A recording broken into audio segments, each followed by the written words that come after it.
Le casque doit être léger et confortable. Le baudrier, on va le choisir le plus confortable possible et surtout qu'il ait 4 porte-matériels, une longe, si possible réglable avec un mousqueton à vis. Derrière à droite, donc sur un porte-matériel de derrière sur le baudrier, j'ai mis mon réverso avec 2 mousquetons, un tout petit mousqueton qui va me permettre de porter les chaussures au baudrier, parce que comme j'ai un petit sac, je ne pourrais pas les mettre dans le sac. Voilà, et je préfère les avoir au baudrier, les chaussures, c'est moins encombrant.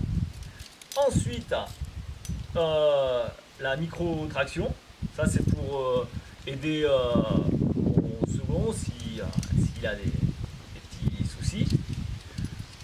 Un maillot rapide pour une éventuelle réchappe, hein, pour descendre en rappel, voilà. Une cordelette pour m'auto-assurer dans le rappel. Et un couteau accroché au baudrier. Le couteau, il va me servir à, par exemple, changer les cordelettes d'un relais, par exemple. Le sac à dos. Le sac, il doit être petit, pas encombrant du tout. Celui-là, il fait 6 litres, mais on prend jusqu'à 10 litres maximum. Au-delà, c'est trop encombrant et on est gêné pour grimper. Donc, dans mon sac à dos, j'ai une boisson nutritionnelle, ça c'est mon casse-croûte. J'ai le topo du site d'escalade. Hein, c'est bien d'avoir le topo plutôt que d'avoir que la feuille. Parce que souvent, quand on ne connaît pas le secteur, si on a le topo que de la voie, on va chercher, on va avoir du mal à se repérer. Donc, j'hésite pas à prendre tout le topo. Des mouchoirs.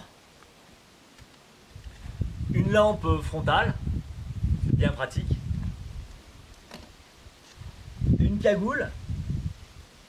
Facile à mettre sous le casque. Voilà, quand on a froid, on protège les extrémités, on protège la tête. Et là, ça va tout de suite beaucoup mieux.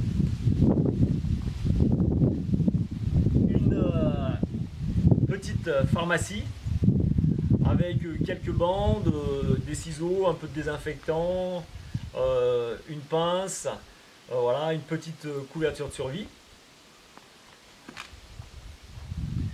Le téléphone, bien sûr éteint, hein, mais ça peut servir en cas de problème. Hein. S'il y a du réseau, c'est toujours agréable de l'avoir dans le sac, mais c'est bien de l'avoir éteint aussi.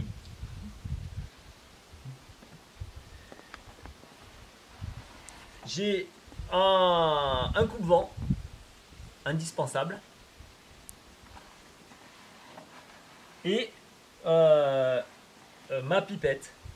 Alors l'avantage de la pipette, c'est que je peux boire quand je veux et j'ai surtout pas besoin d'ouvrir le sac. Voilà, parce que quand on ouvre le sac, on a toujours des surprises, hein, on laisse toujours tomber des petites choses.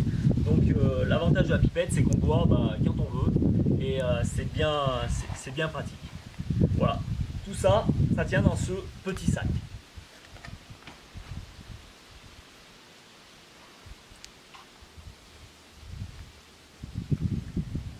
Alors, en grande voie, je prends 16 dégaines, les plus grandes possibles pour éviter le tirage. Dans mes 16 dégaines, j'ai minimum 4 dégaines magiques. Minimum 4.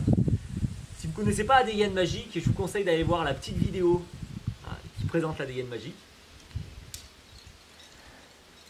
Ensuite, je prends des anneaux de 120 avec des gros mousquetons, des mousquetons à vis.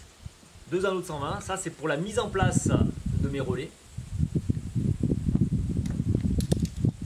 J'ai bien sûr une corde de rappel, minimum 2 x 50 mètres. Personnellement, je prends une 2 x 60, c'est bien agréable. Quelquefois, je peux m'amuser à doubler des longueurs. Et j'ai des chaussons, le plus confortable possible, mais quand même pas trop. Hein. sinon on perd un petit peu en précision. Donc il faut des chaussons qui s'enlèvent vite, avec des scratchs c'est bien agréable. Et voilà.